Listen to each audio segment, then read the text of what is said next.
ජේසුස්ගේ ආදර සහෝදර සහෝදරියනේ ආදරසේ පුතේ දේව ධර්මයේ සම්බන්ධව කතා කරද්දී ගොඩාක් වෙලාවට අපි කියනවා දේව ධර්මයේ එක එක ක්ෂේත්‍ර යාවත් කාලින වෙන්නට ඕන කියලා අප්ඩේට් වෙන්නට ඕන කියන එක.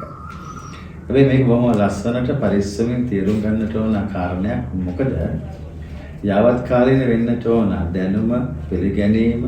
හැබැයි මූලික සත්‍යතාවයන් වෙනස් වෙන්නේ නැහැ. අපි කියනවා basics are basics. Basics do not change. They remain the same.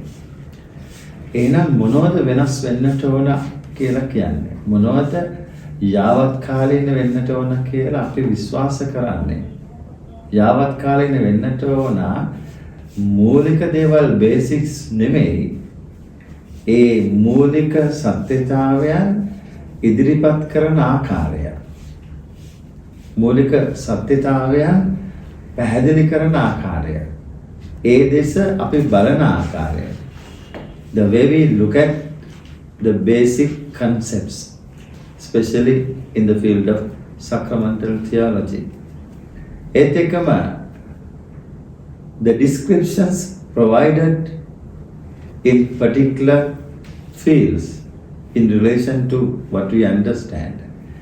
Api ක්ෂේත්‍ර තුළ පවතින දේවල් වලට ලබා දෙන අර්ථකථන විස්තර අරුත් දැක්වීම ඒත් එකම අනිත් කාරණයක් ගොඩාක් වැදගත් වෙනවා.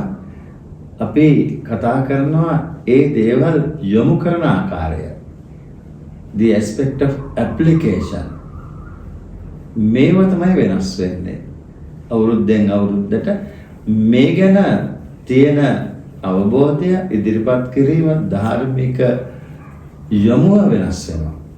උදාහරණයක් හැටියට බෞද්ධිස්මේදී අපි දන්නවා ජේසුගේ ත්‍රිවිධ කාර්යයන් වලට අපි සම්බන්ධ වෙනවා.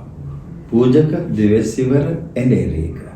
හැබැයි මේ එඬේරික කියන අදහස ආවේ දෙවන වතිකාන මන්ත්‍රණ සභාවත් එක්කයි. ඒ කියන්නේ 1962 වර්ෂයත් එක්කයි. ඊට පෙරදිවිච්ච යොමුව තමයි පූජක, දිවසිවර, රාජකීය, රොයල් ඇස්පෙක්ට් කියන එක, කින්ලි ඇස්පෙක්ට් කියන එක. එන මේ රාජකීය කියන වචනයට විකල්ප වචනයක් යෙදුන දෙවන වතිකාන මන්ත්‍රණ සභාවත් එක්ක. මේ විකල්ප වචනේ තේරුම තමයි එඬේරා කියලා කියද්දී ජේසුස් වහන්සේ කියන මම යහපත් බැටළු එඬේරා වෙමි. හැමතිස්සෙම ප්‍රමෝත සහෝදර සහෝදරියන් ආදර දුවේ පුතේ එඬේරේ ගමන් කරන්නේ බැටළු රැළට ඉදිරියෙන්.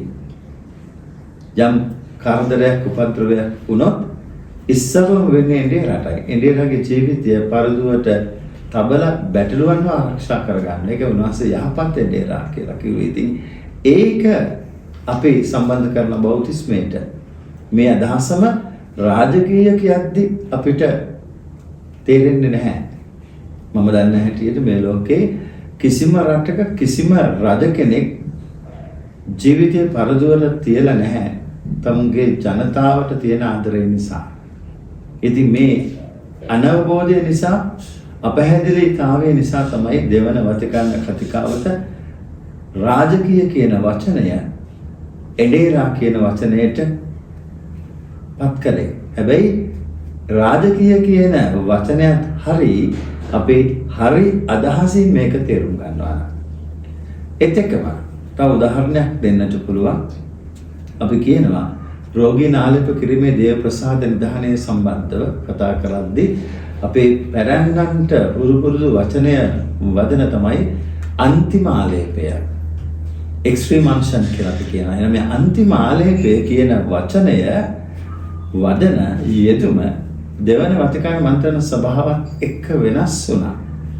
රෝගීන් ආලේප කිරීමේ දේව ප්‍රසාද නිධානය. ඒතර මේ අන්තිම ආලේපය කියලා කියන්නේ නැහැ. ඉතින් මේක අපි පාවිච්චි කරන්නේ රෝගීන්ගේ ආලේපය. රෝගීන්ගේ ආලේපය කියන වචනය මගේ අල්ප දැනුමට අනුව මේක එච්චර නිවැරදි වචනයක් නෙමෙයි. රෝගීන්ගේ ආලේපය කියද්දි මේ ඉංග්‍රීසි වචනේ ඍජු සිංහල පරිවර්තනය anointing of the sick කියන ඉංග්‍රීසි යෙදුමේ පරිවර්තනය තමයි රෝගීන්ගේ ආලේපය කියලා ගැන අපි හැමතිස්සෙම ඍජු පරිවර්තන පිළිගන්නේ නැහැ. උදාහරණයක් හැටියට ඇඩ්වෙන්ට් රීත් කියලා ඉංග්‍රීසියෙන් කිව්වට අපි සිංහලෙන් කියන්නේ නැහැ ආගමන මල් කලඹ කියලා. අපි කියන්නේ ආගමන පහන් ටැඹ.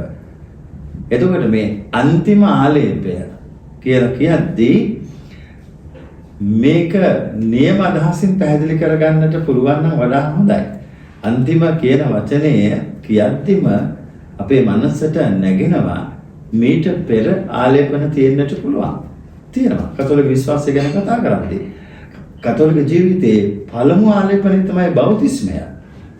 එහෙනම් දෙවන ආලේපය තමයි අභිවෘද්ධි ආලේපය. බෞතිස්මීය කැඳවීම පරිණත වීම කියලා කියනවා. ජීවිතයේ අවසානයේදී සැදෑ කාලයේදී ලබා දෙන ආලේපය තමයි රෝගීන් ආලේප කිරීම. එතකොට රෝගීන් ආලේප කිරීම අන්තිම ආලේපය වෙන්නේ බෞතිස්මයට අභිවෘද්ධි ආලේපයට පස්සේ. මේ අදහසින් තාම අපිට අන්තිම ආලේපය කියලා පාවිච්චි කරන්නට පුළුවන්. නමුත් මේ අන්තිම ආලේපය කියපු ගමන් එක්ස්ට්‍රීම් අන්ෂන් කියපු ගමන් සම්බන්ධ වෙනවා මරණයට. එන මේ මරණය කියන සංකල්පයත් එක්ක මේක ඈඳිලා යන නිසා මේක නියම අදහස අපිට අවබෝධ කරගන්නට බෑ. ඒක නිසා තමයි කතිකාවත කියන්නේ රෝගීන් ආලේප කිරීම තමයි වඩා වැදගත් වෙන්නේ. ඉතින් මේ වගේ පුංචි දේවල් තියෙනවා අපි පැහැදිලි ලෙස අවබෝධ කරගන්නට ඕන. ඔබ සියලු දෙනාටම ජය ශ්‍රී